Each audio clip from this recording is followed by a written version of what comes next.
The first upper bracket match going to a third game here, and we have it for you. It's EG, it's NiP, and it is a 1-1 here at the Kuala Lumpur Major.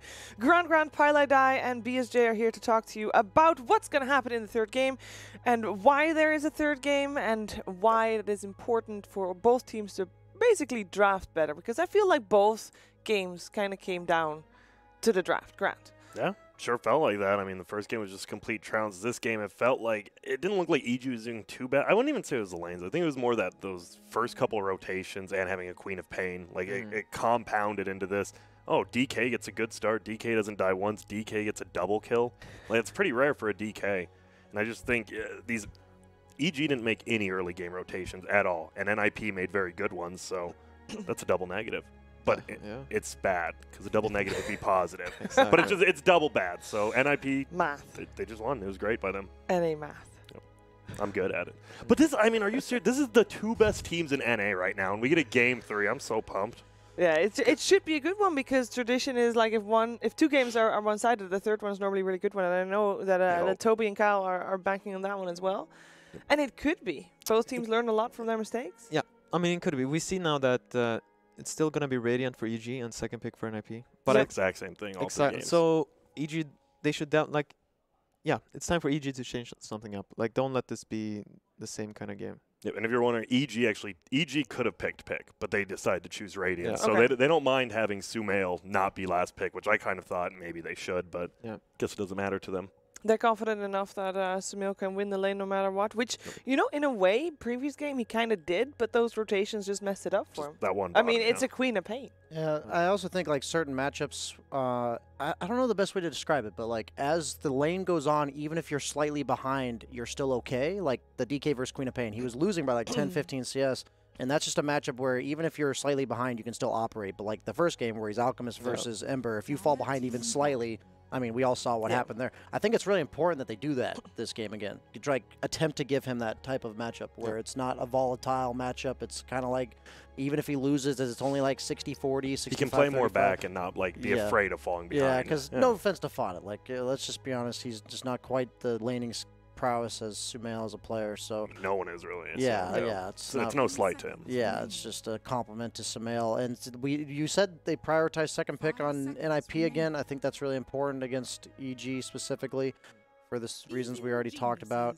Axe actually gets banned out this game. Axe, Bane, and Centaur. Yeah, they just got rid of that Bane Centaur. So that this is going to be a different game. Yeah, means Brood is still in the pool. That is a favorite for Ninja in Pajamas. Indeed, the Spider's still in as well. And compared to previous game, the Silencer and the Necrophobe is still in as well. Does NiP first phase the Brood? I know Alliance was doing it. I didn't know if NiP did it at all, though. I don't know if you guys... I do not. I think they actually did it once, so I mean, they will do it. Has anyone done it with second pick? I feel like all the first phase Broods I saw were first it pick. would probably be a third pick Brood, most likely. No, the thing is, there are a few, like, Centaurs banned out, Axis banned out, so there are a few Brood heroes banned out, but it's probably not enough. I don't think you just want to pick would never do it, you probably want that fourth pick Brood. There's still the Drow ban as well. Yeah. I wonder how much of a role Necro is going to play here. I know PBD thinks that hero is really good, and I think EG loves that hero as well. It's I think you got to ban it. I think you ban it here if you're think so? NiP. Yeah. Oh. And then they're just going to pick we Silencer, love playing we love seeing Necro. Well, Enigma seems like the obvious choice, but I think Enigma, Silencer are the two you take. Yeah. One of the two you take. I think they're both getting picked in the next 3 picks. Then we still have, like, both. None of the teams has really prioritized Shaker. Like, we saw Shaker last game, but it was the last pick. Then didn't feel very strong, so they're not going to prioritize it higher now if it loses. Yeah. Oh, okay. the tiny. Open with the tiny. Okay. I mean, that is a safe open. It's so many different roles, super versatile. I think this should just end up being a mid tiny, but we'll see.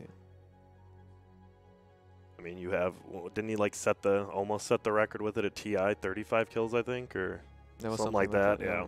I don't think Enigma looks as good here just because you have like Wyvern and Silencer as choices. So, you know, like if you go Enigma +1, like you can choose between 2 different options based on whatever's better against the other hero. So, I mean, I wouldn't be surprised if they still pick it, but I also would like to see them almost not pick it.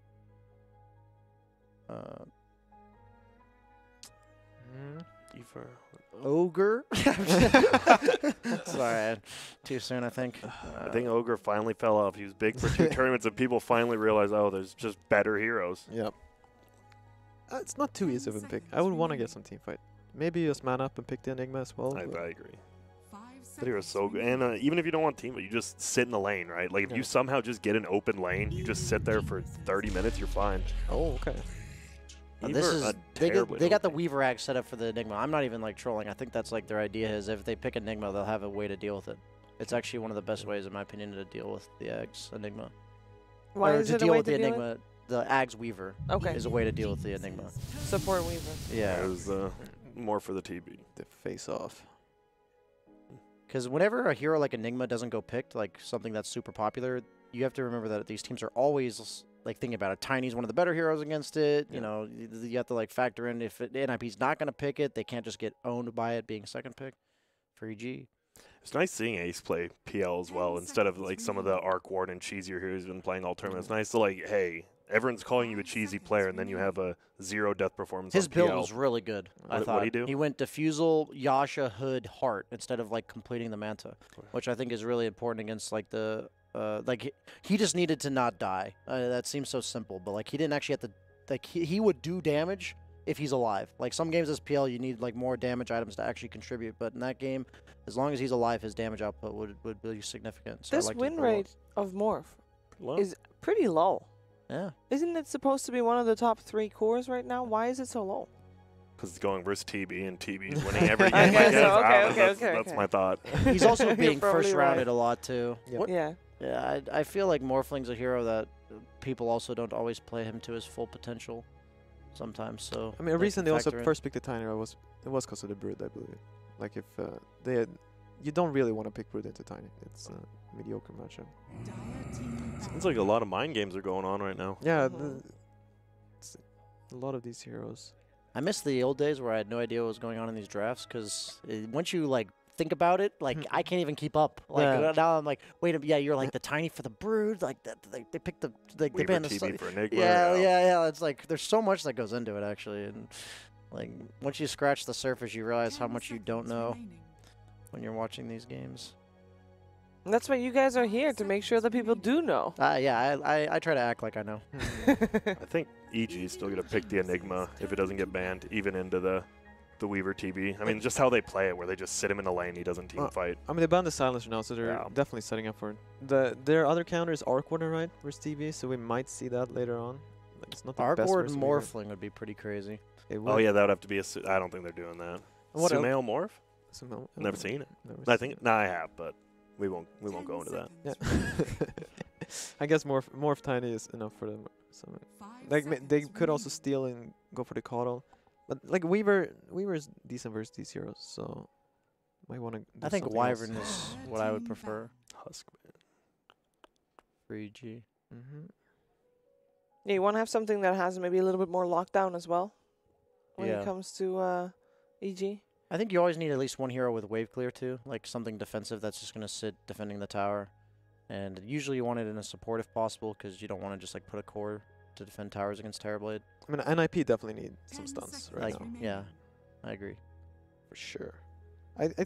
Okay, so they banned the Silencer. Yeah, that could set up for the Enigma, but I'm liking this Tiny mid. I think Sumail should be playing Tiny this game. Like so far, these two heroes, I like Tiny a lot as a core versus them. And they ban out, like I guess Huskar can do really well against Tiny. Maybe that's why they ban him out. Because they are first pick after all, so like they won't get to counter them. And NiP just loves playing that hero. Like it's a hero they don't even care about the matchup. They just, I mean, they used to first pick it. What do you think about Lion here for NiP? We saw Secret do it, right? It was Secret, I think, that did the Lion against the Morph. Yeah. It's good versus Morph. That's why I'm mentioning it. I just feel like if you can pick something that just threatens this Morphling, like more so than anything with the stuns, instant disable and burst damage. You can't be scared to play versus Tiny, though. You might just be dying all game. That's true. Especially because I think Peter plays the line on their team. It's probably not going to be fun for I just want that concept, though. Like, it doesn't have to be a Lion, but something, like, even if it's a less greedier version of no, that. I wouldn't mind Lion, even if you, like, most supports like that get one-shot by Tiny anyway. Like, you would have to go Undying or something. But And I would not want Undying into Morphling, giving them a Tombstone. We've seen that before. Using all. Nope. Oh, yeah, Okay. got rid of it. You just don't want S4 to dominate a lane by himself ever, I don't think. There's Okay. the shaker. There's some stents. That leans me away. They're probably just gonna pick a stronger laning 5, based on that pick. Who do you think is playing that Earthshaker? Is it gonna getting be so, mind it's so control, you hard to think? predict. I Yeah, feel like where they picked it, here it is. Because I think I've seen Soxa play a ton of Weaver, and I don't see him play that much Earthshaker, so. 10 seconds remaining. yeah. You're talking about the Axe Weaver, right? Yeah, Like yeah. that was the idea. So Yeah. then you might as well Better put on him as 4. support. Remaining. Yeah. Only if they actually need the eggs. Like so far, I don't think they need it. But if EG picks something that requires Yeah, but the in this Weaver eggs- tournament, it looks like people they just want to put the Shaker on core. Like his laning stage seems stronger for some reason. Maybe they're more melee heroes. So I feel like it does well. Morphling's one of the best carries though in To lane laning. versus Yeah, Shaker? yeah, from my experience at least. I think Rubik looks really good for EG. If they want it 3rd or 4th, against the Shaker and the Weaver. They are starting. When they pick Rubik here, though, if they do it, they need to worry about the team fight. They need to pick up a Phoenix or something. Wyvern. Yeah, Wyvern and Phoenix weren't banned at all last game. Yeah. No, no one has been picking them. Wyvern and Rubik stand out to me as their 2 supports personally. Oh. I wouldn't be surprised if they take both. Rubik.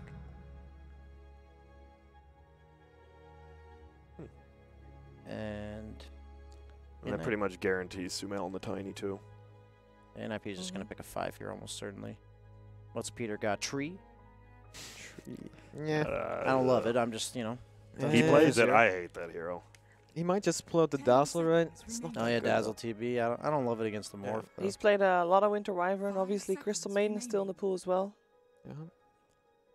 Nyx Out of all- Assassin is another one that he played. Or This maybe tournament. they'll pick Fod as hero here and give Peter the 5th. Oh. I'm just kidding. What can Peter change the game with? I'd say Crystal Maiden sounded the best out of all of those. Enables the Weaver a lot. When you're a stand, I don't know, have you guys ever been a stand-in at a tournament? I wonder how much input you actually get. Do you get more? Do you get less because, you're not on the team? I wonder. It depends on where the team is at, and, who the player is. I remember we had Mag as a stand-in for Starlighter years ago, Yeah. and his He English only wasn't the played best at that Centaur. point. Yeah, he literally only played. We only picked him Centaur first Yeah. pick. That's all we did. Let's be honest. Oh, What did you think my no. answer to was? What to your question was, Grant? What? When you asked if I'd been a stand-in at a tournament before. No. Awkward pause. I was like, Oh, God, that's cool. Is this one of those questions that's insinuating an trick. insult? Yeah. No, Is it a trick question? Oh, they go the Underlord. Okay, I like it. Yeah, that's good. That's really good. The damage mitigation is always strong against heroes like Weaver and Terrorblade. Yeah. I think that makes Earthshaker have to be a core now, because if you have Weaver, Terrorblade cores. Oh, wow. This has been a very sad tournament for Ogre Magi. yeah. 17 Yikes. picks with I- 4 wins, huh? I was talking to some people. Who was I talking to? I don't know. It was I think it was actually 33 earlier. It was 33 in Mason. They're like, Ogre TB is actually just not a good lane. And that's kind of what they have, right? Yeah. Mm-hmm. They said that lane just fell off. Really? They could Interesting. play Ogre as a core, as a 3, maybe? No, because then you don't. Or Shaker, Weaver would have. You Weaver would have to support. last pick your 5 then. Well, no, Weaver support as well. But Peter's not going to play Weaver. I- or I- Shaker. Hmm. Yeah. That's the thing. fair enough. Peter has to play Ogre, guaranteed. I don't want to see Mid mind shaker. control on Ogre. I wish. That's what I. Out of all, all the Good problem point. with that is, I'm I don't want to see mind control. That's on such Ogre. a perfect Yeah. Peter here. I'm just going to make calls in game and be Ogre. Me hit you. Me Yeah. bloodlust you. I think if you are playing with a stand-in, by the way, I think you try to make him as comfortable as possible by giving him, just basically working around you, because it's easier for you to No, have the... yeah. Yeah, No, do you think so? Well, I was just thinking. I just realized since every team has to play at qualifiers, NiP and Liquid are 2 of the best teams. Literally, this has to be kind of rough for Peter, right? Because he's giving his drafting opinions to one of the enemies, right? It kind of just went through my mind right now. It's gonna be a new patch. though. It is going to be a new patch, but if it wasn't, I just realized, since every team has to go through qualifiers, it's puts you in an awkward situation a little. Maybe Yeah. he's learning stuff from mind control instead. Yeah, he's like, oh, Yeah, what is definitely. mind control like? Got these guys. So do you think it's Sumail's hero last, or do you think it's gonna be I don't- a support? No, I think NiP it's the things. support. I think Yeah. it's support. You think it's support Tiny? Yeah. No, No, no. I think it's that's core the last. Tiny. Okay. Yeah, because NiP does too. They banned I the still think Phoenix. Wyvern's the best pick in my eyes, but No, oh, yep, they that's go for the definitely support Switch Tiny. it. It's come. Very comfort. limited setup for the arrow. Yes. They just Rubik lifts not very long early levels, but I don't know. I feel like there's a decent amount of heroes that are supposed to beat Mirana mid. I think DK does really well against Mirana. It's an instant stun for Morph. They picked it last game. Like, it doesn't deal with Underlord very well. Fada loves it.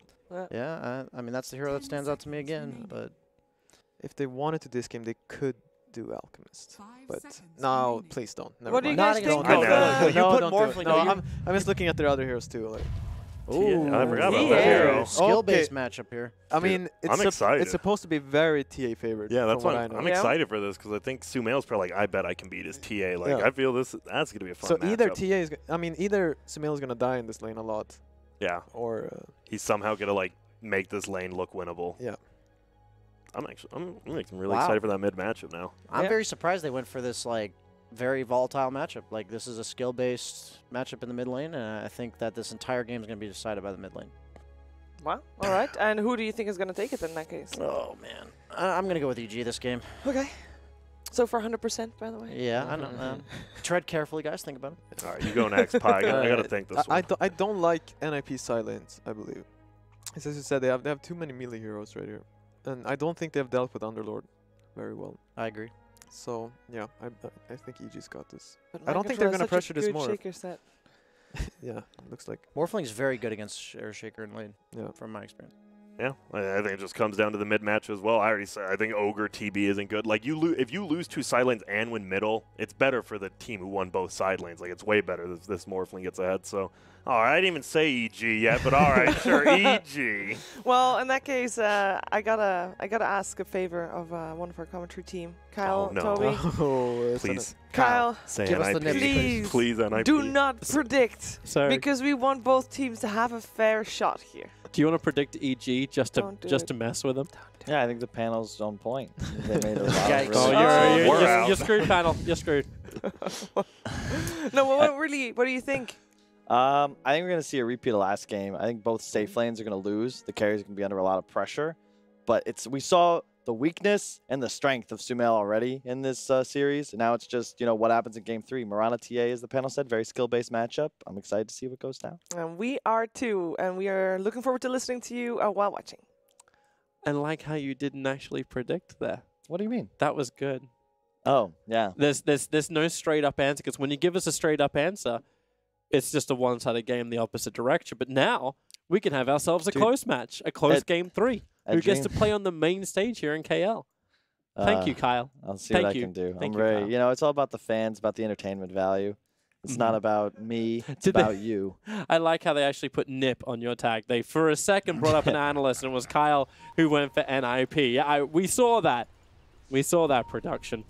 Yeah, this is going to be a cool game. A lot's going to come down to the mid matchup, and this right here is the statement game. And I wouldn't mind having like a little box of the Fada versus Sumail Game 3 Mirana versus TA on screen at all times. Well, because, it's 1-on-1, right? Like they're both one around. and look at the wards as well. Like it's just picture perfect. Both heroes are going to have control of that top rune and high ground vision, and that's a big bonus to both sides because it's all about the side blades. Mirana loses this matchup usually because of the level 1 and 2 side blade spam, because TA can just output so much harass. But if you can juke those side blades, click the TA down, it's very snowbally. Mm-hmm. Interesting. PPD is just walking right underneath the observer ward. S4, as well as Crit, would like to try and contest for this top rune, because Fly should be able to take care of the bottom. There should be no contest on that front in PPD, and nothing to be leveled up. Wants to have Bloodlust, and a Shikuchi from Saxa will not end in anything. So interesting though, NiP choosing to go off lane with the Ogre TB. As you were saying, it's kind of a poor lane. You're up against a Tiny and a Morphling. I think you probably win the lane when meta's active, but otherwise, no.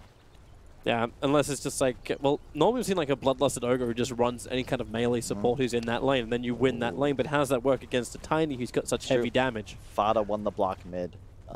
That's pretty important. It's a big deal when you're playing T against Morph. He went Refraction first, though, over the side blades. That's not something I see very often, but he does already scoop up a deny.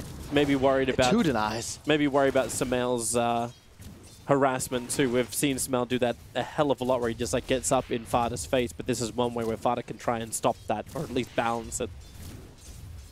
Ace has already gone big on bottom lane too with the Metamorphosis, just straight into it, as much harassment as he possibly can. Let's see, he's also focusing on Fly every time Fly comes in close.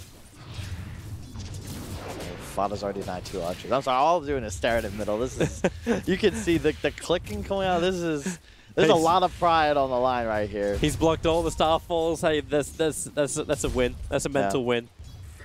And he's got his side blades up as well, but you got to watch for those range creeps, and refraction helps. Bring himself a salve as well, but both players doing pretty well in the lane. We'll see the fun is when S4 is just standing underneath the tier 1 tower on top lane too.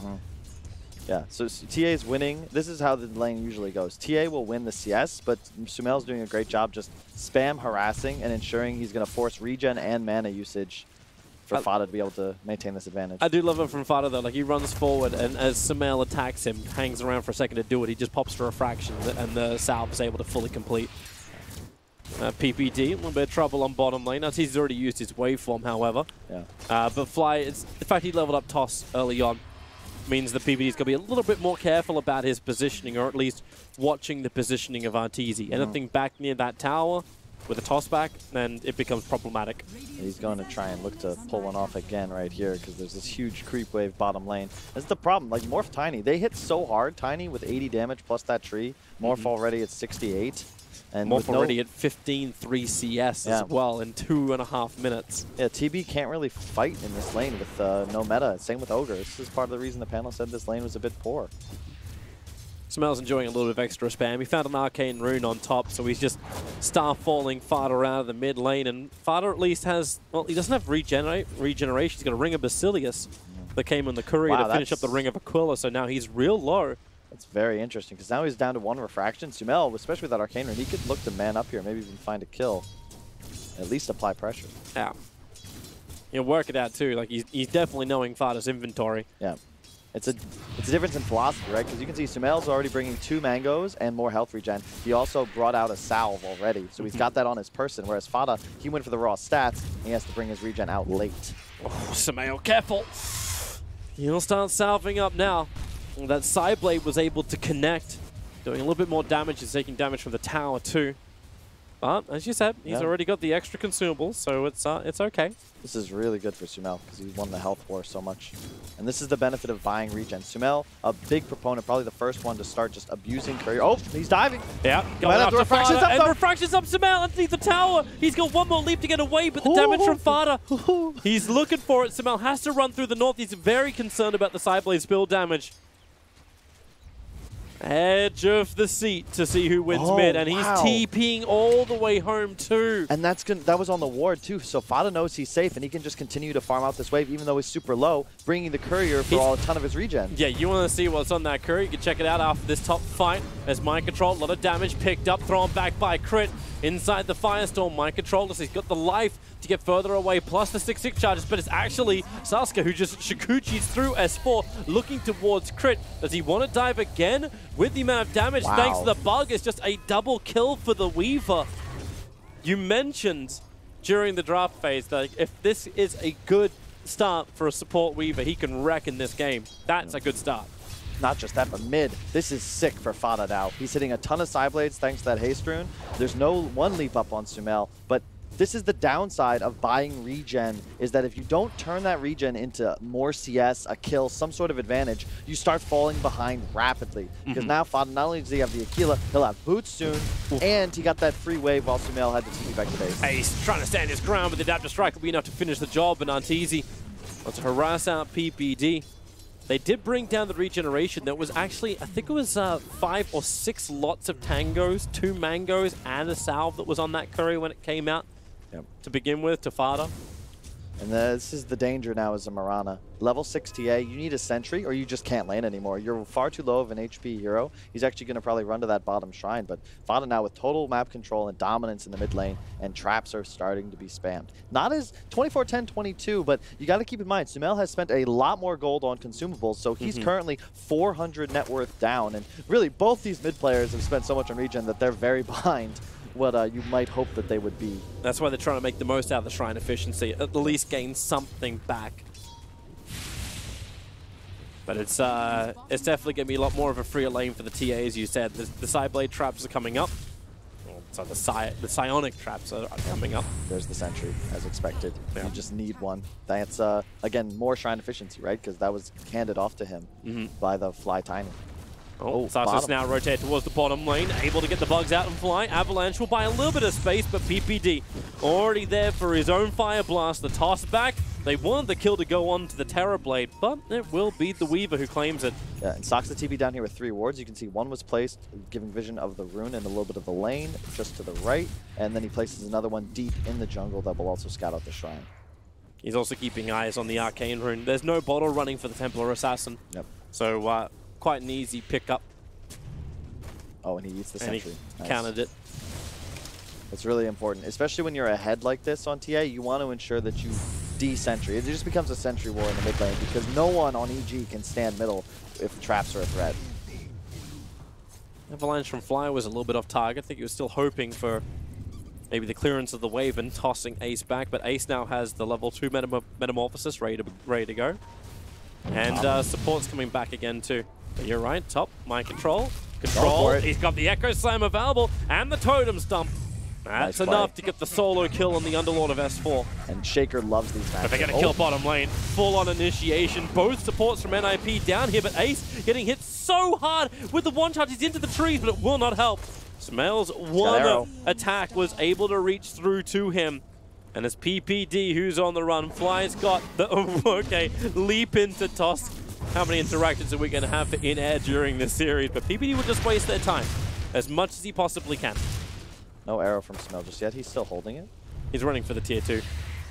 Yeah. Meanwhile, in mid, Fada just diving in. Yep. S4. That's the second time solo killed in the span of a minute for him.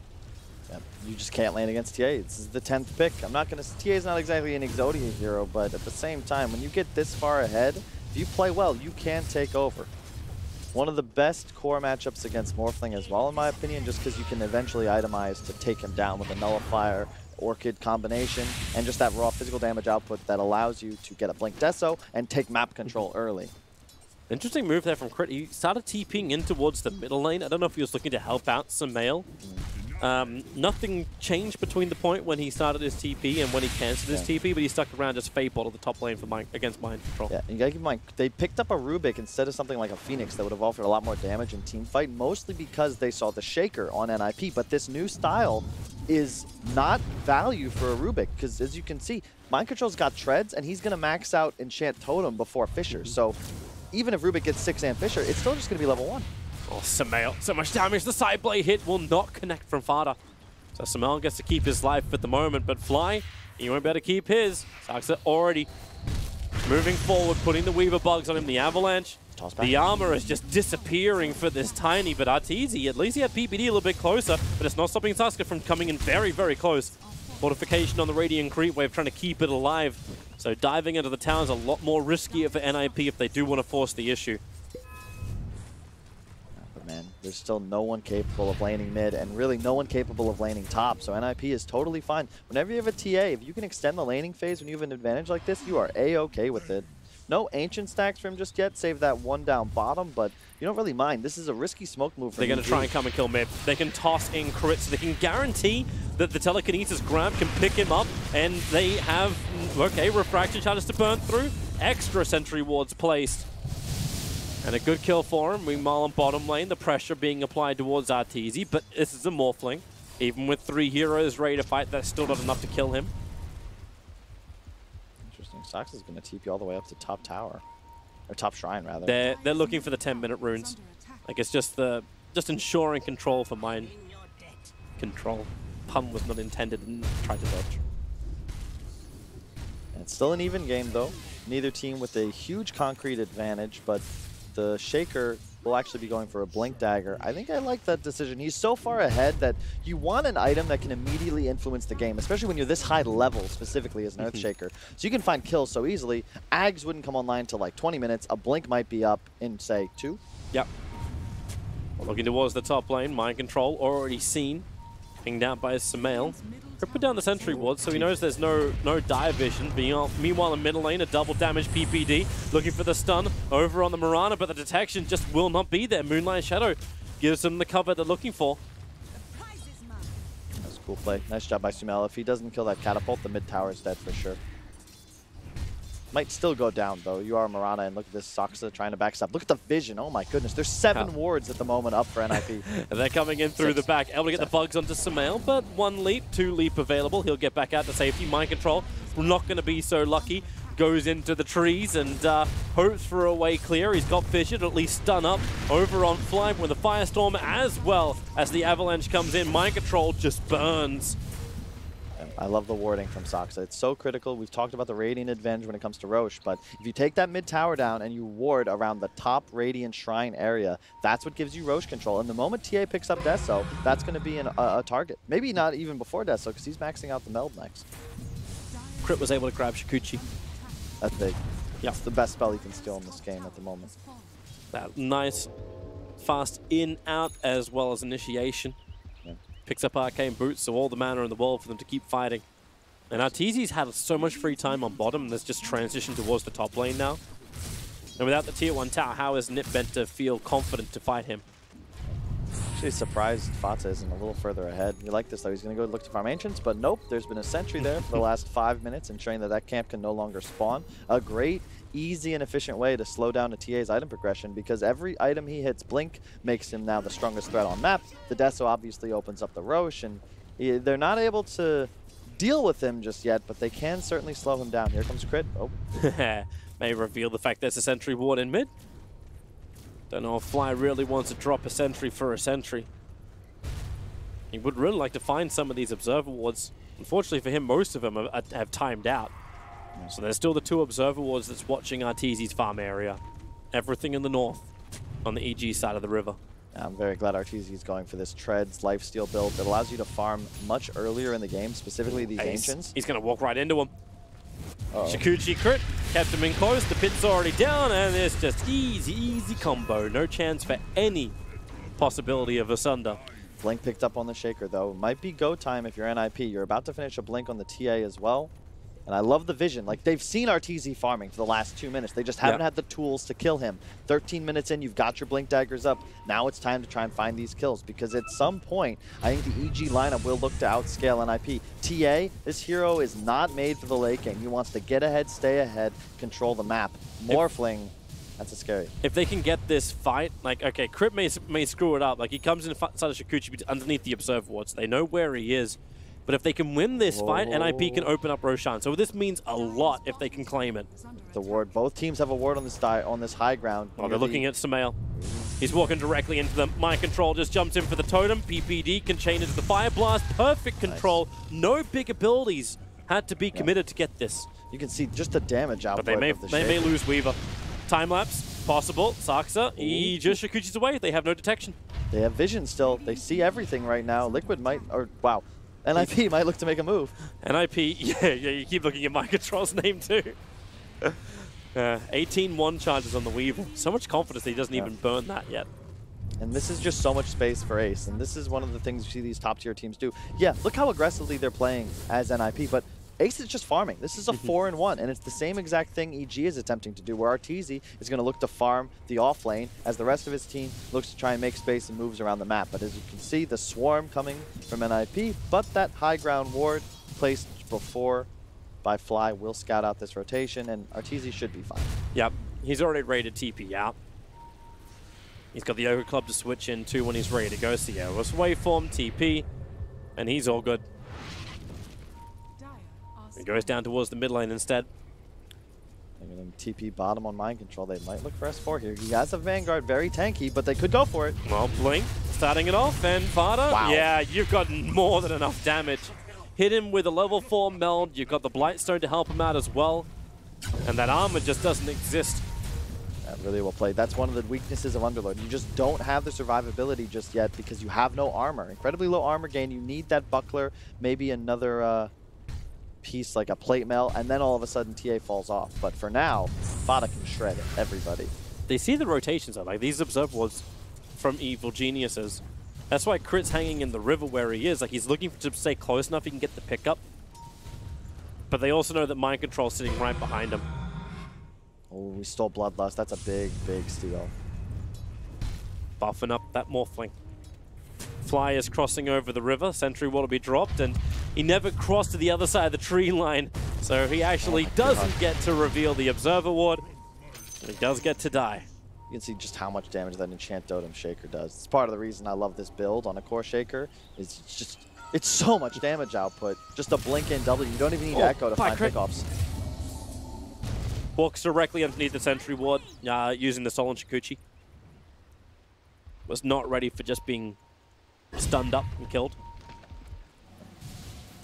Then they just harass into the top lane too. Okay, maybe not Sasuke. He's got 21 charges available. Just time lapse off the damage for now. But Arteezy looking to commit. He had the remainder of the Sentry Ward that was there, literally the last second. Allow him to hit forward. The concern for EG's lineup right now, I think, is just Sumail's Mirana, because the hero is similar to TA in that you don't really provide too much damage output. Well, let me rephrase. It's similar to Quap. You're more of a snowballer that doesn't output much damage. It's more about your survivability, the utility. But right now he's a bit behind, and Fada is starting to snowball. A lot of emphasis on Arteezy's game here. He's going to need to play quite well. This is a nice steal for Crit. He actually managed to get the Psionic Traps. So he's putting them around the map. And Fada may be a little bit annoyed that he lost that. It's allowing Crit to get a lot more information for free. But also keep in mind, at some point, Sox's Ags will be huge. Then the burst combo of EG is just going to be completely nullified, and you can't really kill a TB 100-0 if there's a Weaver behind him. Roche is going to be the next objective for both teams, but Radiant, EG, you've got to take on mid-tower before that becomes an objective for you. Yeah, that's why they're pressuring it now. Question is, does Mind Control want to jump? He'll get the fissure, and the jump, well, it'll be from Templar Assassin. The pick up and throw back down again still came a little too late from Crit. They're looking for more, but NiP, just the kill on the Rubik may give them enough confidence. They brought all 5 players to the mid, so they'll probably have to do Roshan. The trade-off is the tier 1 tower on bottom lane that S4 has already taken. And I love this choice as well. He buys a medallion. You need armor ASAP.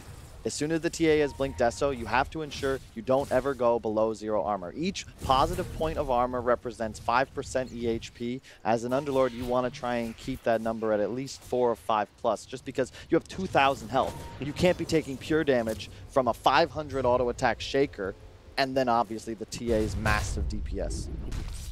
EG's moving in towards Roshan now. They really have the damage for this. Morphling is busy hunting Ace. TA's been farming up the bottom lane. She's trying to finish up the Desolator, which she'll have at the end of this creep wave.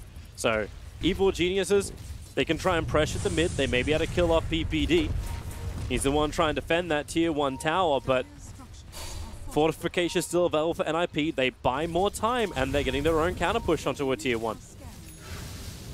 That's a lot of players ready to fight for NiP. PPD. She soaks up most of the initial abilities of S4, and yep, in the back lines, Fly thought he had an opening, but just walks into the Terrorblade. The mid-tier 1 tower was still brought down by Crit. They'll go into the Moonlight Shadow. Dust catches onto Sumail, as well as S4, and that's why Earthshaker jumps forward. Crit has to pick him up and throw him back, and then the Echo Slam, followed up by the Fissure. Mind Control kept the perfect stun for Arteezy. He's in the back lines. That pit controlling up NiP, the buybacks are coming in. S4 will still die to Suxa, who time-lapses out the damage before death. Oh, and Mirana, no, he didn't leap! He misleaped. He didn't have the second to finish up, and that's going to lead to his death, and that opens up the Roche for NiP. That it does, unless someone can go for some ballsy play. Arteezy and Crit are nearby, but they've got no easy way to know what's happening inside of Roshan. There's no traps available. In fact, the traps which are available are all the ones from NiP, not the stolen ones from Rubik, but maybe this is that moment. Arteezy, do you want to jump in? No, he does not. Saxa instead gets the bugs onto the back of Crit. As looking to fight even more, won't happen. NiP very happy with what they've got. It's just the support disparity is going to be a big problem for Evil Geniuses. We can take a look back at this fight real fast, but even with the Crimson Guard, you can see just how fast S4 goes down. Mind Control in the perfect position, really. Gets a huge dunk off. Maybe it doesn't hit multiple heroes, but you can see the Fissure on top just leads to so much damage output. Even though that was a great pit Firestorm from S4, it's just not enough. He takes so much damage. Soon there's going to be a Spirit Vessel up on Saxa, and he won't have the health regen. He'd die even faster, and really, Sumail, just that misleap. Such a squishy hero. He got locked in by the illusion. Like he couldn't get back out. The initial leap was there to try and ensure the kill. onto the support Weaver, and that wasn't even ensured. In fact, Crit's probably going to die up on top. Now pick him up and throw him away, begin his TP. Is the damage going to be enough? Ooh, that's close. Much too close for comfort. It still works for him. Dyer will take the bottom tower. No last hit for Fada. Yeah. Meanwhile, Mind Control is trying to hunt Teasy, who's become the Weaver and just runs away. I love the NiP lineup just because they have so much physical damage output, but they still threaten. Great Moonlight Shadow sets up for Sumail's arrow just to connect perfectly into Mind Control. They leap in closer, ensuring he can't get anything else off. Echo Slam is available for him, but he just decides not to burn it. Support was not coming fast enough, but that was the Moonlight Shadow initiation. Saksa cutting the wave, trying to keep his tower alive. If they can just buy a few more seconds. Fly's trying to do the same thing. He leaves an Observer Ward, moves away from the trap, but Fada is right behind him. TP begins. Damage from Fada. It comes fast, but not fast enough. Oh, little global attack. So you can see the NiP physical damage, Weaver, Terrorblade, TA, all, like even the Shaker auto attacks. It's so much DPS, but at the same time, just because there's an Ogre and a Shaker, you're forcing Arteezy to go for this very early BKB that he's just now picked up, but his damage output still really isn't that high. You can ignore Morphling, kill the squishy supports. They're both walking around with a combined, what, 3 armor? Sorry, 8. They have 8 armor between the two supports. They get shredded by a TA. And you're making this game sound really, really harsh for him. It's like Shotgun Morph against Crystal Maiden. It's like, I give up. I just give up. Well, it's really balanced, to be completely honest. Both teams certainly have win conditions. It's just going to come down to who plays better. NiP, you want to strangle the map a bit, start taking map control. If you're EG, find pickoffs, utilize your ability to move around the map and the utility, Mirana Invis, Underlord TP, the Morphling versatility, to just pick and push and pick the NiP heroes. Denied the tower. S4 holds it. Sumail's going to arrive, and S4's already begun the ultimate. Sumail leaps away like he wants to continue to fight over towards Ace, and you're right, no Sunder available. While that's going on, Ruby's still going to die, but then Sumail gets the proc out. He'll be able to get a double kill on bottom. Or will he? Fada has now arrived. Sumail gets hit so hard in one hit. 37 HP is enough for an Ogre to survive, but there's your Echo Slam out from Mind Control and Arteezy. Confidence is his weakness. Faith in his friends. Wow, really well done. This is the beauty of Dota in this patch. You know, it's a bit stale as far as the hero picks go, but the way these teams have developed their playstyles is so nice to watch. No longer do we have this posturing on high grounds as 5 for 15 minutes at a time. It's constant plays being made by duos and trios in different corners of the map, and I feel like NiP, they come out a little behind in that bottom engagement, but they certainly accept a free kill on Arteezy's Morphling. Really well done by MC. You'll take that, and everyone's kind of gaining advantage. You see it in the small little green boxes on your screen, but it's 3,000 net worth going NiP, but the bigger advantage comes through the experience graph. It's about to crack 15k. In fact, it has cracked 15k. Going their way. They're just everywhere on the map. It's not like EG who have to be really, really grouped up. They're split nicely. To be fair, a lot of that is because Saksa, thanks to his 6-0 score and 35 XP level 10 talent, is now level 17, which is 2 levels higher than anyone in Evil Geniuses. And it's just that time too. Does he still go in for Aghanim Scepter, or do you transition him into being a little bit more of a core? Definitely an Axe. It's just he so found good. Crit. Crit, pick him up, throw him away. And he steals Shikuchi, so... We'll have the run of the Invis until Saksa brought his own dust to the fight. While that happens, Arteezy will die once more to Mind Control. And Crit Fly picked off Fly. Can't get the hit he wanted. He had to pre-stun there. He let the double attack come out, and then Saksa just ults back to safety. And to your point, I agree. Ags is great, but he could theoretically just buy a defusal and do exactly what he just did more often. Just fight, fight, fight. Kill Rubik, kill Tiny. If you get rid of these EG supports, where's the lockdown? You have a Morphling and an Underlord now who are just kind of naked and alone when they don't have the support of the Rubik Tiny stun combinations. He has enough money and he's decided to buy the point booster and he's lined up the Aghanim Scepter. It's just, it's so OP for your Terrorblade, for your TA, for anyone that wants to go high ground. And that's going to be where NiP thinks next, right? Like you've got 2 remaining outer towers of Evil Geniuses. Mop this up. Next Roshan. Can they actually push the high ground with an extra Roshan? Can they actually take the fight from Roshan? Does EG have enough to fight back? And look at the disparity in net worth between Fada and Arteezy. You can see that one death on Artur, all of a sudden, he's unable to play topside, and Fada is just farming Ancient Camps. Yeah, Ogre might not be the greatest laner anymore, but that max Bloodlust, he's just spamming out on his TB, Shaker, and TA. Sumail, they're trying to lock inside the pit. The arrow flies, but it's very much awry. They've got the dust once again. S4 is like, Sumail, come back over to me. I will take you to safety, and just in time, able to do so. Even with a Spirit Vessel, Mirana's able to survive. Yeah, MC didn't recognize that S4, who had juked the dust, was invis. They didn't know he was TPing out because they didn't see the animation. If he dunked there, Sumail dies, but unfortunately, not recognizing the opportunity. And Mind control. Fly, though. Yeah, Fly underneath the wards, trying to get his own information out. Mind control and PPD just chain stun. Arteezy, who steals the ES, waveforms away and gets the hell out of there. You don't get your 5 black holes, but you could have 3 heroes casting fissures. Sucks is going to have another crack. S4, maybe not the best target he wants to have by himself. Not without something like that diffusal.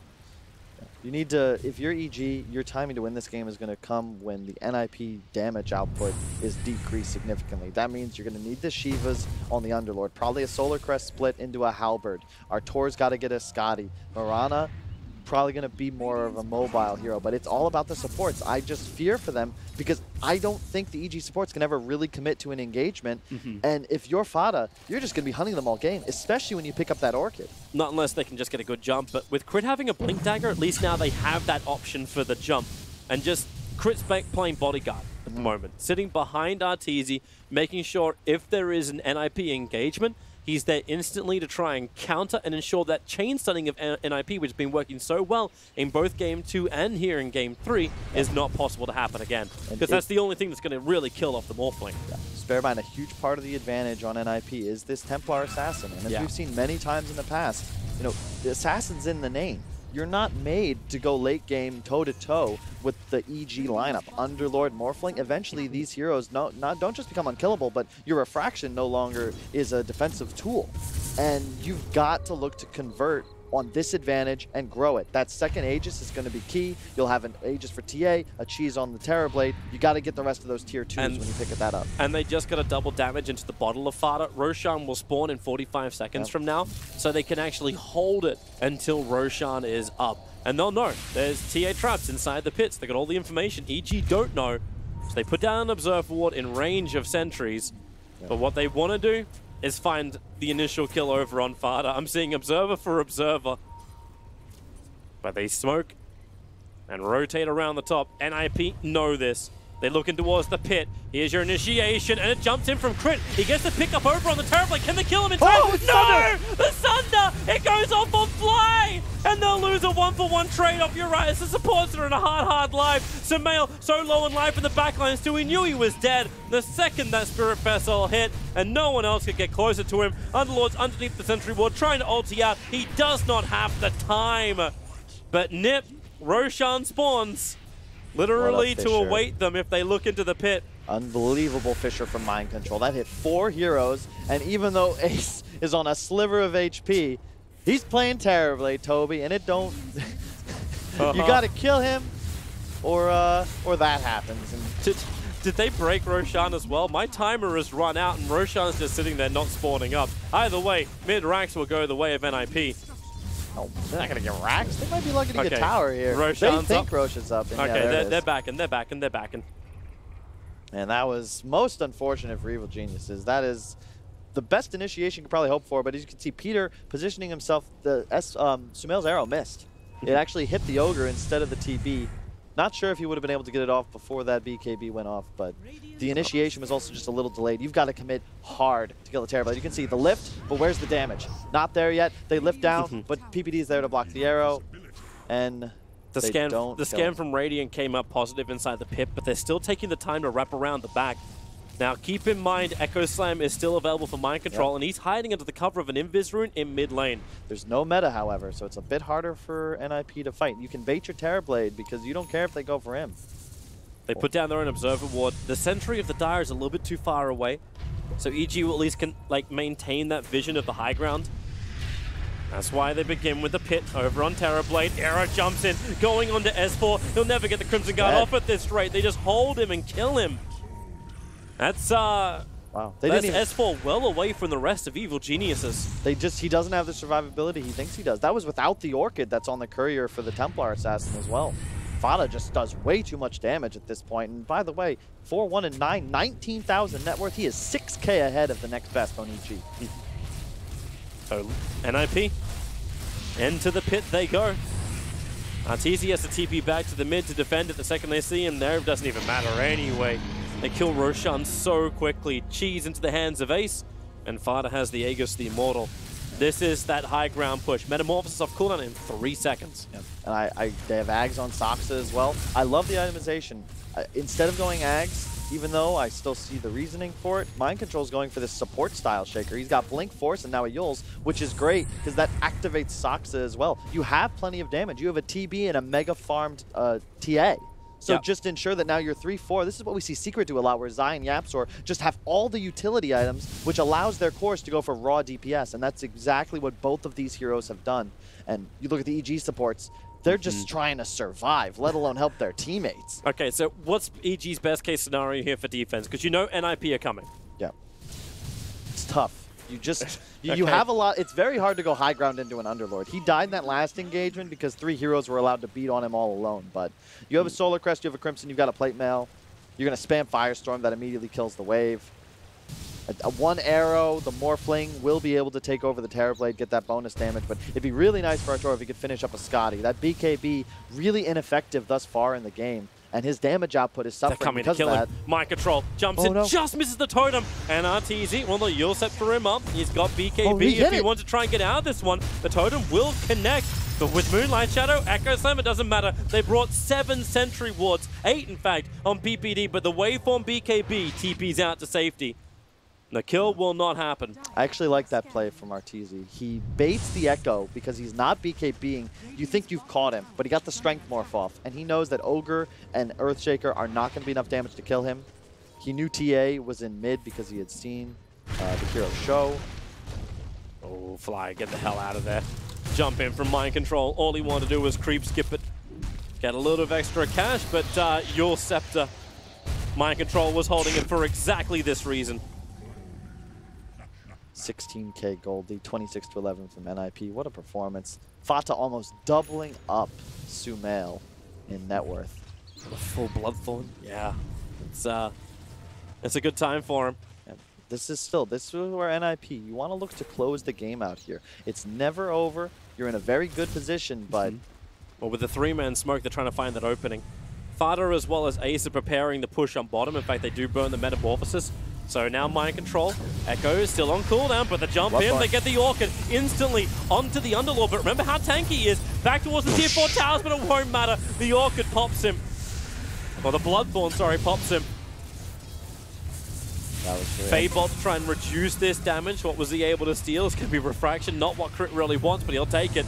Buyback comes in from Underlord, and NiP, disciplined, will pull back. The tower is very low, though. Bloodthorn renders the target unable to evade, so that Solar Crest did absolutely nothing as far as S4. You give your Terrorblade from the low ground an MKB on target. That's the reason he dies there. Arteezy's changed himself into the ES. I thought for a moment he's just looking to try and fissure block him out for half a second as the Fabot's doing a decent amount of work. That Rubik caught, killed so fast when Fada jumps in. Now the reflection comes out. It was actually a counter one as well. They just want to run away. It's just such a great draft setup from NiP. They can siege, not really siege, but just poke so easily. One Fissure, MC blinks in. Any sort of damage from TA or TP is going to land that kill. And they don't get too much, but honestly, a tier 3, 2 buyback will take that. Up top, EG's trying to make a play. No meta up, and they know that NiP is going to be in this area. Bounty runes have just spawned. They just jumped onto the back of the creep wave. What a play. They see the bounty runes already gone, but how fast? How long does it take them? Observer wards? Was there anything inside the base? Doesn't look like it was just sentry wards. This is the kind of play you have to make from this position. You're behind. You can't afford to sit in base, let them regen that meta cooldown and come back at you at full strength. You got to loop. Here's the smoke, though. NiP have an idea that this is happening, but EG's well positioned on the high ground. Yeah, Fly's going to see him. PPD puts the Observer and Sentry down. It gets the instant stun. Arrow flies forward. It won't hit anybody. And that's going to be Tiny Poppy. But backline! Mind control! It's a double fissure stun and the Echo Slam initiation, making it difficult for Arteezy to have any kind of life to survive through this. As Mind control sent up, Arteezy will find the kill. And Arteezy turns into the Ogre to keep that stun on the Earthshaker so Arteezy can finish the job. He's ending sprees, but now he's surrounded on all sides. A double kill for Ace. Will be triple. No, S4 can complete the TP out. Morphling, however, does not have buyback available. He's short by 360 gold. Yeah, really well done there by NiP. The nice smoke, ensuring they stay together. You've got Aegis, you welcome a fight, but really, EG, that was the best of a bad situation because you get your lanes pushed out, you get Mind Control, who has buyback prepared, but no Echo, out of contention, and that Aegis is going to start to tick down. It's actually faded completely. So now you're at least on even ground. It's 30-12. You're in a tough spot. You need a Manta on Arteezy as the next item. You can see he queued it up. And like this will take some time. He also leveled up morph targets allies too. Yep, and that fight could have gone better, but you can see Saksa from the low ground gets that Ag's ultimate off, buys on Mind Control a few more seconds of survive, and that's actually what gets Arteezy killed because then he's in no man's land. That Bloodthorn hits. You have no cleanse for yourself. You're dead. They're actually trying to get a little bit of buy something, but they're sending the courier all the way to the Dire secret shop out through the bottom lane because they know they just can't send it north. So there's the Angie booster for S4. He's going to have a Lotus Orb. That's a really big pickup because they'll be able to remove that Bloodthorn. Won't have it for a little bit, though. Yeah. It'll take some time to travel unless they're going to give him a lane of farm. This is not the game you want to be having on your Underlord. He's behind both Saksa and Mind Control. Sumail as well. He's got a BKB, but the problem with these heroes, look at the TA talents. He took the Meld armor reduction. So that's 12 armor from Meld, 7 from your Deso. Every hero but Morphling's going to 0. He's underneath the sentry ward. They're all coming up the hill. PPD's going to be the first one to find. Fly tosses him back down again for the silence. Crit! Instantly being blown up by Fada. No buyback. Problematic to say the least. Lotus Orb, as you said, though, is done. So Underlord has an answer. Sumail's nudged out the top lane, but it's nudging straight back. Still no lane of Rags to give that extra momentum, but I don't think they need it. An MKB completed on Fada as this push starts. And you still have the Saksa Ags to back up this push. You don't need an Aegis. You've got one in the Weaver's ultimate. Well, here comes Terrorblade. Even if Arrow they drop TA, him down 5 low. seconds. Here goes Sunder, but Fada can stand there for the moment without the BKB. The Fissure, Mind Control, just holds them there. S4's trying to survive, but it's just so damn hard. They're going to get the bug off him to help him live too. Arteezy able to push back. Ace having to be that front line stander. I cannot believe S4 lived through that. Yeah, it's the Lotus Orb. If he didn't have that item up, he was 100% dead to the Bloodthorn pop damage because you take that 30. It's such an incredible item. Attacks on target don't miss, and 30% of the damage you take during the duration just pops on you as magic damage. And when you're an Underlord with no hood, no cloak, no nothing, you'll just die to that. And the Lotus was essential to remove it. But you can see, this is an Underlord with 2.3k HP and 35 armor next to a tier 3 tower. Yet he still almost died in the duration of just 2 stuns. Bear in mind though, TA gets no stronger. He's essentially capped out. You can't get rid of any of your items outside of boots, and you never really want to do that against a Morph with the Scotty. So they want to look to close pretty soon. Aegis looks like it'll come up in 2 minutes, 30 seconds. You're going to take that if you're NiP and then look to close out the game. Don't think EG will have anything too major before that comes back up. Yeah, could EG even contest this? If they had things like Echo Slam, it would feel a lot better. But at the moment, every single time a fight begins, it's either crit being exploded or it's S4 being caught slightly out of position and getting wrecked. That's the big difference in this game. The EG supports simply don't offer anything to a team fight, and they don't have survivability to even be able to itemize to help their squad. Yeah, I didn't even want to talk about Fly. If Fly has a Blink Dagger, he can toss somebody out of position. That would be fine, but he's got nothing, really. He's still holding on to Stout Shield because that's the best value item he can have. EG, with Coached by Bubble, they've had the same identifiable playstyle for almost a year and a half. They like to get their cores ahead, have 2 roaming supports, and constantly play 3 lanes, utilizing just their individual talent to rotate around the map, pressure the map, and get ahead, stay ahead. But if you fall behind like this and your supports offer no team fight compared to NiP, they've had bloodlusted cores this entire game, even though PPD just until now was the lowest net worth. And Saksa, of course, with the Spirit Vessel, and the Ags. Like, it's so much utility in these team fights. And you don't die either. He's level 24. Saksa is about to hit level 25. He just finished an Aeon disc. Oy.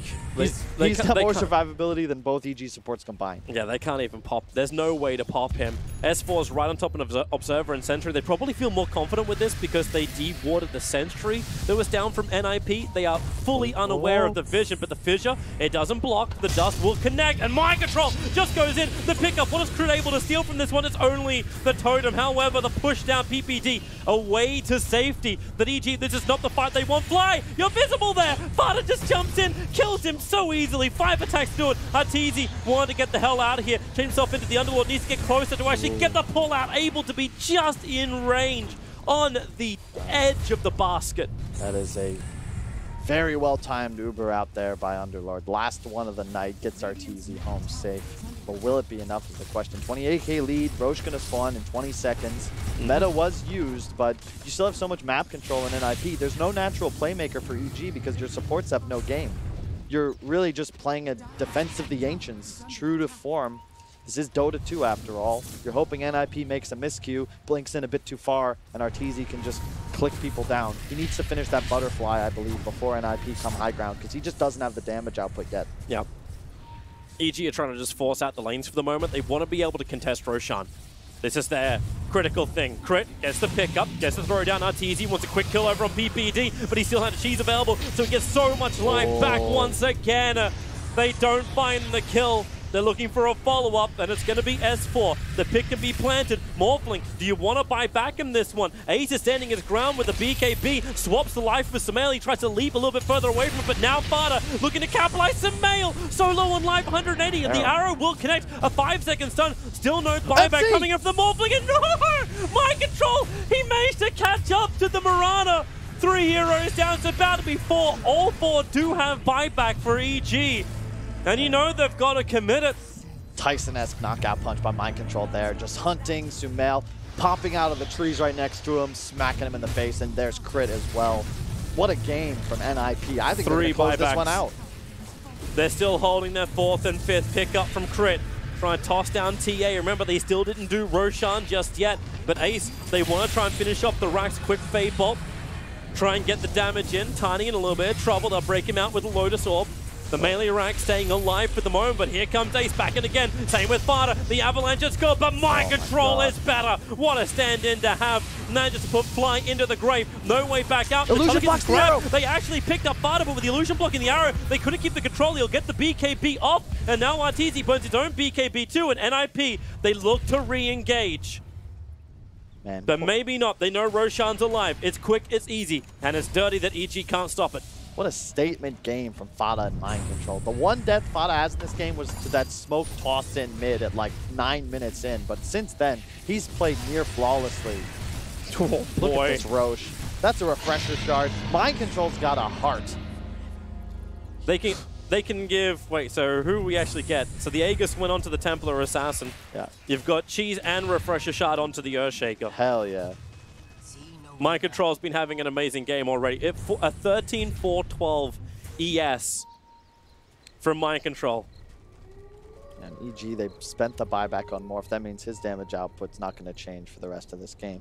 And the problem with the Mirana, it's similar to a Quap. If you don't snowball, get ahead of the game, you're just going to farm slower than your counterparts on the enemy side. And you just don't threaten. Like, you saw TA blinked in. All of a sudden, Sumail's got a BKB leap away. He has no hope. That was an 800 damage auto attack on a hero that has 1500 HP. You just can't stand up against that. He has less than 0 armor when he gets meld striked, and that's a big deal. You're taking more than pure damage. They need a miracle right now, EG. Crit may be the only thing that I can see with a stolen, a stolen what? A stolen Echo Slam. It doesn't stun. It doesn't, yeah. The damage output is all I'm thinking. Like, what can they have that's able to burn through? Because right now they're not getting it from Arteezy. He's trying, but he can't even finish up the butterfly. It's taken him forever. He's been looking at that for like 15 minutes. You need Fada to make a mistake. That's the only way you're winning this game. You're 42,000 gold behind. Fada has Aegis. You've got to kill him in a poor position and have arrow up on his respawn so that he can't BKB out of Aegis. He's still got buyback and 8.4k gold. Like, he's bought the Moonshot. I know you said he's kind of capped out, but he can buy BTs and just rejoin the fight as well. So even if you do find these kills, there's so much money in NiP, they can just buy back and BT the front of the engagement. So it's 5v10. It's more like 3v10 because the supports of EG are currently combining for a stat line of 1, 20, and 14. And honestly, it's going to get worse before this game ends because they still have no survivability. Saxa just comes in. There's sentry wards everywhere, and he's holding on to the Gem of True Sight. So these stolen side traps from Crit, they could have been a nice line to try and help set up a defense, but it's not working at all. Mind Control still waiting for his own jump. Moonlight Shadow burned by EG. Are they going to initiate? I don't know how. The pit's going to go onto the Terrorblade. Fortification already being burnt as well. S4, he's popped the Crimson Gun. There's your pickup. Throw back down the Terrorblade. And it's just a quick time lapse from the Weaver that allows Ace to turn around and start all over again. That's a 16-second cooldown as well. And the Rax is gone. The melee is gone. Fada jumps in instantly onto S4. And there's your Echo Slam into the backlines. Mind Control doing it with style. 3 heroes down. That's the game. It really is. There's no way for them to come back up again. They're tossing him like a pancake. That is GG, well played. NiP will 2-1 Evil Geniuses. They were denied in Frankfurt to get a main stage appearance, but here, they will get it. They will get to play in front of a live crowd. Yeah, and they were, I would say, the undisputed. They were thought of as the weakest team in the upper bracket, and after that game one, you would agree. The fans had them down and out. We had them down and out. We were sitting there at the start of game 2 going, yeah, well, NiP, like, I think Samel's going to win. Queen of Pain's probably a garbage hero, but he's still probably going to win the mid. But Fada just picked up his boots and just went for it. Yeah, that was a hell of a series. I mean, you know, we talk about tilt as a factor in Dota 2, but if there was ever a game you could tilt after, it was that game won by Fada. But one death over 2 games as the dominant damage as well. Like, that was almost... He ended with 11-1-16. The amount of hero damage he did was 36,000. It was almost more than all of Evil Geniuses combined. That's NiP in a nutshell. EG, they rely on their individual skill, talent. They want to stay ahead and just dominate you. NiP, their teamwork, the way they pushed out those lanes, the overall draft, excellent strategy, great execution, and a very well-deserved series win. That was incredible. Cannot wait to see them on the main stage in the semifinals. But for now, back to the panel. Did you enjoy it as much as we did? Definitely did. NiP, they take the series in great fashion as well. That was an amazing performance from them. Congratulations. And for us, I mean, you guys, gotta say it, you all believed EG would pull through here in this game 3. Did. But it's okay. I just want to know why NiP showed up. Why did they perform different than expected? You know, ready for my... you know, I got the prediction wrong. Part 1 of Kyle. Part 2 is backtrack. Although, you know, I feel like I said in the draft that I thought that there was a lot on the mid lane. Like, I thought whoever won that was a big deal. And I want to give credit where it's due to Fada. I didn't believe in him, really, to do what he needed to do in that lane. And I think Sumail made a slightly overconfident play with, like, the triple leaps that made him have to go to base. But Fada was, like, 3 levels ahead of him, took his mid tower, like, 7-8 minutes into the game. And that kind of stuff can just really, I mean, Fada just carried this game, honestly. I mean, it felt like we were so nervous, like, because TA Mirana is like 80-20, if not worse, but we were still so nervous because of game 1. And then it showed up like, well, game 1 just didn't matter. He owned game 2, and then he super owned game 3.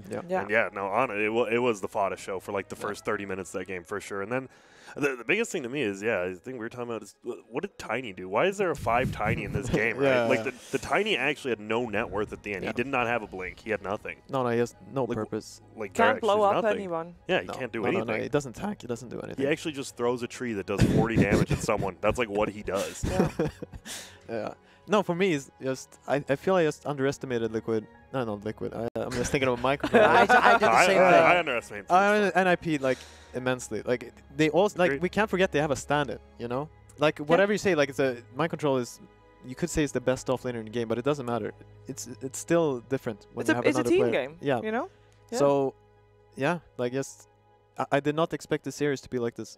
And especially, I guess the first game also fools you, because like It really does. you should be real with yourself too, because it's such an outdraft. Like if I was watching Secret EG or whatever, and that happened the first game, I would be like, yeah, that's just how it is. But like I just underestimated these guys. I won't do that again. No, I don't think anybody will again, because NiP, they're in the upper bracket semifinals. They need an opponent. They're going to be VP or Fnatic. Should be a tough matchup for them, but it's going to be in front of the main stage, in front of the crowd. That always gives a little bit of extra energy as well. This game, though, I don't know. Still, I was halfway through the game, and NiP is ahead, and I'm like, well, it's EG. They'll probably be able to make a comeback somehow, but they were just not in the game. Yeah, I mean, I was like, the more I watch the game, I'm like, how could I possibly predict EG in this game? I'm just looking at it, like the Tiny you're talking about. I'm just seeing, looking at this Tiny, I'm like, oh, and then they click the Rubik. I'm like, oh my god, this is. And then obviously, like the bottom team, it's really bad. And then they have 3 completely useless heroes. And I'm just like, what was I think we all just overrated game 1. That was it. Like, it really, as you said, it was an outdraft, and we overrated. And I mean, NiP, maybe you could say they're a little worse individually than EG, but the teamwork, I think we were talking to Moon, and he just said, NiP just has better teamwork. They don't rely on, like, this individual skill. They just have better teamwork, and it kind of showed that game for sure. Because EG, did they ever group up? Yeah, he was talking about how like the supports who were completely useless were playing with the Mirana, who's also useless. Yeah. So he was this is Moon I'm talking about. He was saying how he thought it was much better if they were to play with the Underlord while he had the Crimson Guard. You have this Crimson Guard Underlord, and you're not grouping up at all. So suddenly that's just like not useful at all. And the one shout out I want to give is, we talked about the uselessness of the EG support. Soxa owned that game. Oh, yes. Like, he actually just... He was level 21 at 25 minutes. You look at the levels, support, you're like, what and I see like hell? the second highest level at 20 minutes in the game is the Weaver. Yeah. Obviously, he has an XP talent, but he's a 4 position, and he got like early kills in the lane, and we talk about like the Rubik had no net worth because he was dying to Weaver. Yeah. And that's not something that you usually say. No, that's not what's supposed to happen. Yeah, at all. And shout out to Mind Control for not, getting baited into going the Ag build. He went the Blink Dagger, the 4-staff, it owned, and then he got a heart. Like, you don't have to go this Ags build just because Boxy and Zion on it. And he went from number 1 net worth to like 6. Yeah, it's like he is sacrificing his own game, which is like... To destroy RTZ's game. Yeah, and it worked. It worked indeed. It awarded him the MVP of the entire series as well. All right. It was a great performance by him, and again, I feel like we have to emphasize this guy is a stand, and he just comes into a team. I don't know if they even had any time to properly prep with him. He just steps in, and he seems to fit. Oh God, skip this one though. This match one. All right, we're good. Here we go. This is the MVP stuff right here. Yeah. For me, I mean, we can talk about him being MVP, but I feel it comes down more to the mid lane, like in the draft and in the play. Like for me, it would be either PPD being the MVP or Fata. Like, Mind Control played amazing, sure, but... Yeah, that last game, they all played amazing. Like, that's the thing, NiP just owned. Imagine getting dumpstered by Sumail, though. Yeah. And then coming back and doing 2 solid performances. Yeah. And, like, I also think it has to do with the team, like, having faith in Fata to do what he needed to do. And, like, I will say, going Blink first on Shaker is having faith in your teammate to carry you. Because you're saying, I will not scale. I will just be, like, he ended up having items because they were just winning by so much. But like the whole team trusted Fata. Like Mind Control obviously did a great job, and I'm not taking away anything from him at all. Being a stand-in and performing at this level is incredible. I think our commentators mentioned it best, where it was EG playing individually, and they're all individually very highly skilled and obviously very good players. But in NiP, they are better as a team at the moment. That's always EG's weakness, right? They always play individually, and if they win their lanes, they win the game. But when they lose, they still farm 3 lanes. They always farm 3 lanes. And when you're winning, that's great. When you're losing, you're getting picked off doing it. And NiP just punished them. Here's from from Mind Control's perspective. Yeah, I like that one when Toby like screamed like the duck was sick. Like, well, the game's at 49,000, Toby, but I mean, all right. That made it 55. But man. It was beautiful though, but it was. The game was over 10 minutes ago. Let's be honest.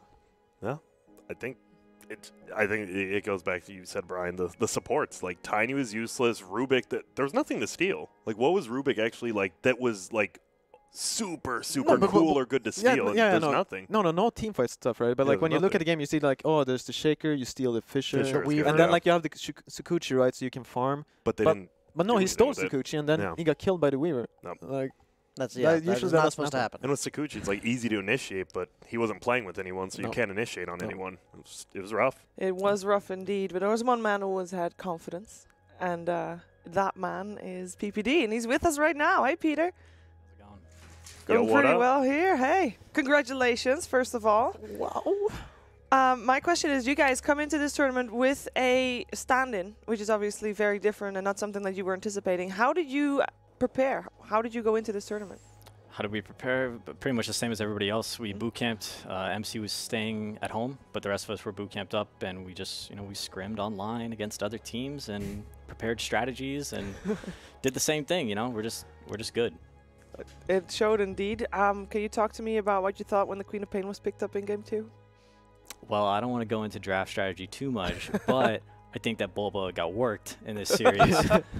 And if we would, I think maybe we didn't understand the Alchemist Ember matchup as good as we thought we did, because we thought maybe Alc would do fine in that lane. And maybe there were some misplays and things like that, but all three games, like besides that Alchemist pick, I think that Bulba got, he got cleaned up. I love it, Peter. Can't argue with that, honestly. I got a couple of people next to me that also would love to pick your brain a little bit. Let's do it. Yeah, Peter. All right, Grant here. You had, I mean, it was a very rough game one, right? And then you just come back. Were you just after the game? You just closed your mind. You're like, that game didn't happen. You just go into game two completely blank slate, or what? Oh, well, it definitely did happen, and it's hard to forget about that because you're down 0-1. But it's a 3-game series. I felt like we're playing so well. These even before Hamburg with Neta, I think that we were just playing so well, and it's nice to come into these tournaments and actually play how we practice and compete up against these awesome, amazing top teams and actually perform on the big stage. Has to feel good working Bulba, as you've said 3 times now. Well, working anybody. I mean, Yeah. it's been a long year and a half for me coming back into Dota, and top 6 finish at the first major here. I couldn't be more pleased. Yeah. Congrats. I mean, now, okay, well, you have 4 days off. What, are you just going to scrim, or are you going to go out? I believe you have 4 days days off. A lot of days. Yeah. You have a couple days off. Oh, man. I'm hoping I can sleep longer than 5 a.m. I feel you. So maybe I can work out the jet lag by then. Good luck. I'll be even stronger. Damn. Imagine that. I'm Not nervous. even I his can't. final form. Right, Pi. No, Any questions for you kind Peter? of answered everything. Yeah, I asked that a question about the Alchemist, but then sure, if the matchup goes better, Yeah, what do you think? Does Ember crush Alchemist or? Yes. No, that's what I was thinking too. I don't think What do he you know, crushed- Grant? All Are right. you what it is. serious, bro? No, but what I'm thinking is even if he doesn't crush him, right? Then you still have the TB and the Alchemist farming in the jungle later.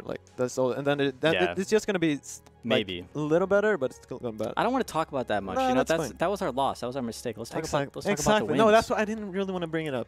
Talk But it was just I was impressed. Oh, Nice yeah. coddle.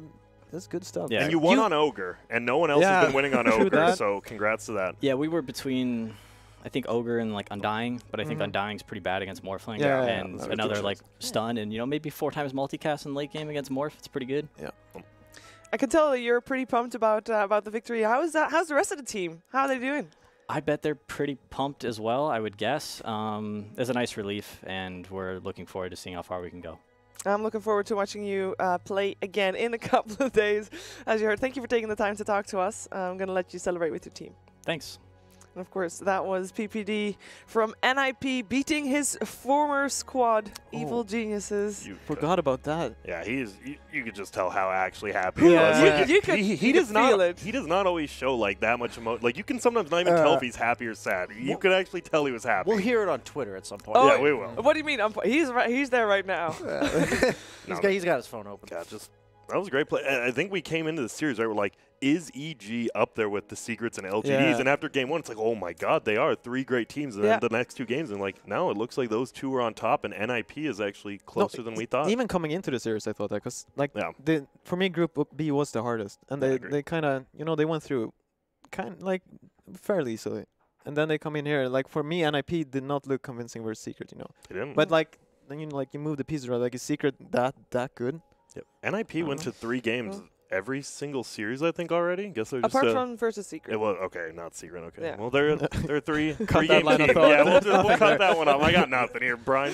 Save me. I don't know. I just feel like EG out of all the top teams is the most predictable. And I talked about earlier on this tournament how that gets you through the group stage usually pretty convincingly. Yeah. And it just feels like, he said it. He worked them in the draft. And I personally am just so surprised about that last pick TA, where like you just have the confidence. Like I want to know the communication that goes on. Is that just Fada saying, "Get me," and I'm going to work this guy? Oh, like, yeah, sorry, I didn't let you. No. I'm I'm just saying. Like I just feel I don't want to even ask that because that's actually drafting strategy. It's just something where you just wonder, like, what goes through their minds, like going to the last pick, like the confidence to pick it. That's such a huge thing to have on this stage. And they're one of the few teams that doesn't have a coach as well. So yeah, absolutely. Makes it even more impressive. It's all going on in Peter's mind, and he was so happy. It makes me just smile to just. I agree. The NA drama is perfect. If we have nothing else going for us, it's the drama. We got it, and we can claim NiP as NA, so it works out. I mean, he does all the drafting. Are you drafting, captaining, coaching, and he's a player. He's 4 parts of that They've team. got more NA players than most NA teams. Yes. Yeah.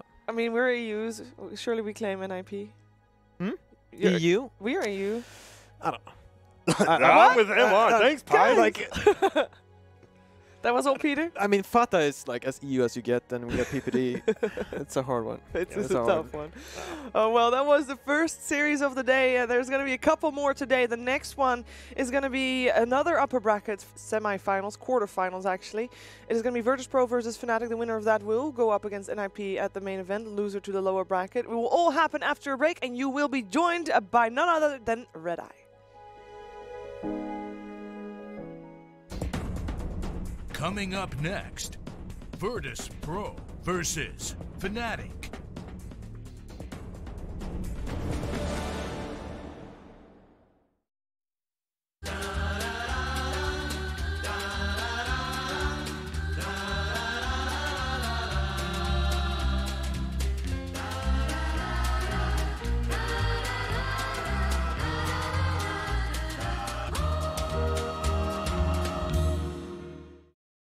Hey everybody, Slacks here with my good